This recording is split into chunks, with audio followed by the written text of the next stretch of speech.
Welcome back to Crypto Meets AI. Gary here with an update for you. Do me a favor, friends. Smash that like button, hit subscribe, and comment down below. You know it helps with the algorithm. Now let's get into this. We're sitting with Bitcoin at 110K, Ethereum just under 4,300, XRP at 281, Solana at 203, Cardano at 82 cents, Chainlink at 22.18, Dewey at $3.38, Stellar at 35 cents, and HBAR at 21 cents. Pretty much running flat on the 24 hours so far. And if this doesn't show you that the institutions are here, my friends, nothing will. Flora Growth, a leader in international pharmaceutical distribution. We are at the forefront of technological development and pharmaceutical distribution and entering new verticals with digital asset treasuries such as Solana, Ethereum, and Ripple. And I would consider this some breaking news. XRPL has rolled out a credentials update bringing on-chain KYC, AMC, secure identity attestation, and permission access to the ledger itself. This is not just an update. This is a precursor for something far bigger. Why now? Why identity? Because the next phase of the financial reset isn't about payments. It's about who is allowed to pay. Without verified identity, your money won't move. And the XRPL just hardwired this directly into the rails. Credentials equals programmable KYC. Institutions can issue, verify, and revoke access. Users present immutable on-chain proofs. Gatekeeping is no longer external. It's embedded inside the ledger. This isn't a feature. It's the digital velvet rope to the new economy. Now let's connect the dots. At the very moment XRPL enables identity attestations, DNA Protocol is onboarding certified labs in Africa inking genomic identity on-chain. Is this a coincidence or a coordinated rollout? Well, we all know I don't believe in coincidences. DNA's protocol XDNA system equals collect sample, sequence, hash, anchor on XRP. Creates a genomic passport that's impossible to fake. Provides the ultimate KYC, your DNA as the access key. Pair this with XRPL credentials and the puzzle is complete. Think about the sequence. XRPL enables permission access plus attestation. DNA Protocol provides the most secure identity proof ever created. Governments plus bank test corridors in Africa, Japan, and UAE. This isn't about compliance. It's about building the identity money fusion layer. The people see anti-money laundering. The elites know this is Act 1 of Revelation 13 economics, a system where you cannot buy or sell without the approved mark of identity. And that mark is being tested first on the XRPL. Credentials today, DNA anchoring tomorrow. When the switch flips, XRP Ledger will be the only system where money plus identity are one.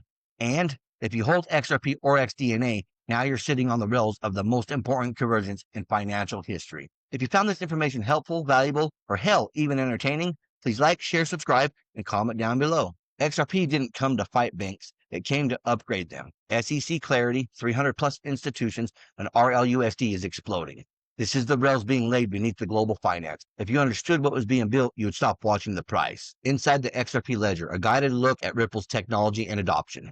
I recently came across this document and here's what I learned. XRP is not just another cryptocurrency. It was designed to work alongside traditional finance. As I read deeper, it became clear that Ripple and its XRP Ledger are aiming to solve real issues in payments, compliance, and speed. Let's break it down for you. Launched in 2013 by Ripple, originally OpenCoin, founded by Chris Larson and Jed McCaleb. Their goal, complement, not replace traditional banking by offering faster, cheaper payments. Uses a permission consensus model, unique node list, unlike Bitcoin's mining. Found strong product market fit in cross-border payments. Over 300 financial institutions are connected. In 2013, XRP launched with 100 billion tokens, 80 billion to the company, 20 billion to the founders. Late 2020, SEC lawsuit claimed XRP was a security. July of 2023, Judge Torres ruled XRP exchange sales are not securities, but institutional sales are securities. 2024, Ripple unveiled XRPL EVM sidechain, plus a new stablecoin RLUSD. Quarter 1, 2025. RLUSD launched. There's now close to 700 million in circulation. The SEC case has been settled, but it was a $125 million fine, and Dubai approval granted. Purpose: XRP complements traditional banking, not replaces it.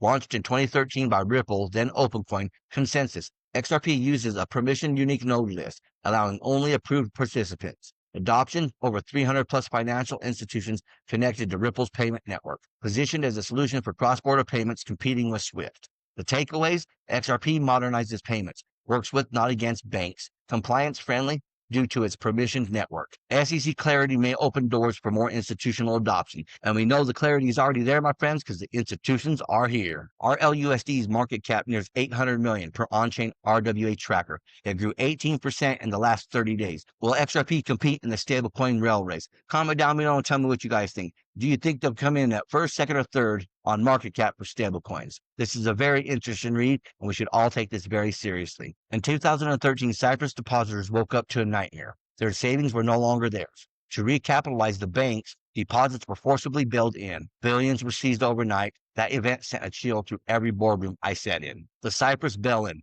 proved a painful truth. Bank deposits are not money. They are liabilities of fragile institutions. When those institutions collapse, depositors are their first sacrifice. This wasn't just Cyprus, it was a warning shot to the entire global banking system. At the very same time, another event was unfolding quietly. The phased implementation of Basel III, liquidity coverage ratios, capital requirements, stress tests. Global regulators knew the old rails were brittle. They were scrambling to fortify them. Here's where it gets interesting. Behind closed doors, NDAs circulated. I've seen drafts. They weren't just about capital ratios. They referenced neutral settlement infrastructure and compliant liquidity corridors, language that aligns exactly with RippleNet and the XRP ledger. Think about the timing. 2012, Ripple launched. 2013, Cyprus bail-in. 2013 onward, Basel III phased in. The problem? Bail-in risk, fragile liquidity. The regulatory response, Basel III, and the solution waiting in the wings, XRP is a compliant neutral liquidity. Cyprus was a test case in control. Depositors trapped, capital seized, as a reminder of how fragile correspondent banking and cross-border liquidity really are.